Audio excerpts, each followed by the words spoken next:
the death toll continues to rise in Southeast Asia after a powerful 7.7 magnitude earthquake hit on Friday in Myanmar's second largest city. The United Nations says the death toll has now risen to more than 1,600 people, with search and rescue efforts still underway. The quake also rattled buildings hundreds of miles away in Thailand and parts of China. One estimate from the U.S. Geological Survey shows the deaths from this earthquake could top 10,000. Iran's president has rejected direct negotiations with the United States over its rapidly advancing nuclear program. CBS News correspondent Christian Benavides has the very latest. In a rebuke to a recent letter from President Trump, Iran's president has refused direct nuclear talks with the U.S. During his first term, Trump unilaterally pulled the U.S. out of Iran's 2018 nuclear deal that President Obama and other Western leaders helped put together.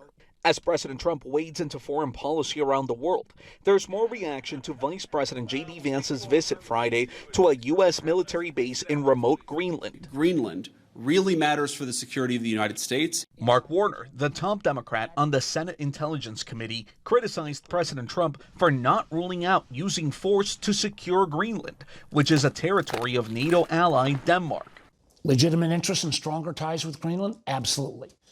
The idea that we are going to threaten a military invasion against a population that, at least everything I've read, overwhelmingly, the people in Greenland don't want to become part of America. And now a new CBS poll finds Americans evenly split on whether they approve or disapprove of the job President Trump is doing so far in his second term. A majority said they approve of his immigration policies, while most surveyed said Trump has focused too much on tariffs, but not enough on lowering prices.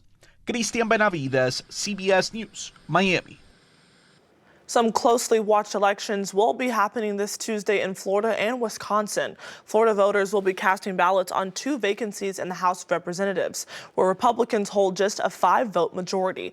In Wisconsin, voters will be deciding on the state's Supreme Court justice. Wisconsin was the closest state in the presidential election, and this will be the first statewide election there since November.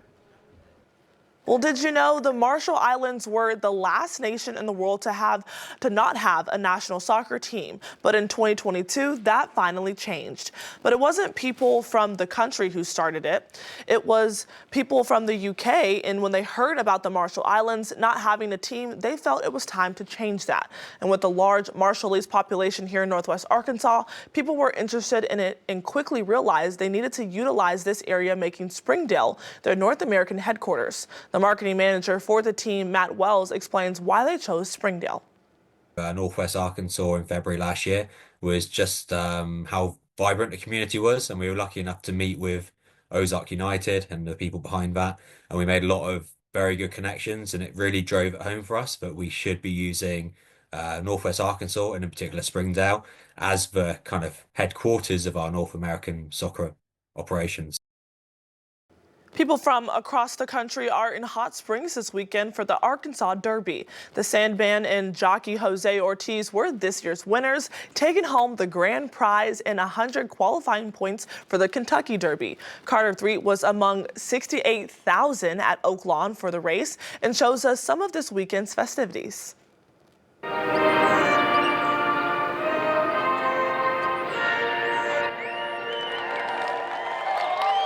Last year we had 60,000. The year before we had 65,000. We are expecting more today, just kind of looking at the reservations. Chris Ho with Oaklawn says the Arkansas Derby continues to grow year after year. That comes as no surprise to Taylor Lewis from Little Rock, who says for her family, the Derby is a must. I have never missed the Derby in my entire life. It is a family tradition. We come every year. But a lot of the regulars aren't even from Arkansas. Take Dexter Grayson of Tulsa, who says he too comes every year, but family ties have made this one extra special. I've been coming since I was a little kid. My grandfather brought me probably 4 or 5 years old, and we've been coming ever since. This year I get to bring him back. Amidst the action, games, bouncy houses, the famous hat contest, and of course the races, 14 according to Ho, you can also find sweet reunions. That's certainly how Andrea Starziak and Carol Jones would describe their day. Once sorority sisters at the U of A, the two live hours apart now, but reunited this weekend for Starziak's first Derby and Jones's second. A long time ago, I came to Derby Day with my aunt and uncle. That's been some years. We decided we needed to go for a day out and have some fun. And there was plenty of fun to be had. The facilities are fantastic. The people, they always come dressed out. Everyone's out here to have a great time. I think that's what's so great about it. Everyone here just wants to have fun, enjoy the festivities, enjoy the camaraderie of being at the Arkansas Derby. Fat Tire Bike Shop in Benton County Quail Barn are gearing up for this year's Double Bear gravel ride. Today's teams went out to make sure the trails they'll be using are ready and to familiarize themselves with the route. Leading up to it, every month we've attempted to have rides like we're having today, where everybody comes out and just kind of gets to the lay of the land. We're calling them recon rides. The Double Barrel Gravel Race is happening Sunday, May 18th. You can find details on how to register on the Fat Tire Bike Shop's website. Bentonville's tourism is reaching new heights with a record 310 events last year. That's helping boost the city's economy and putting it on the map for more than just cycling.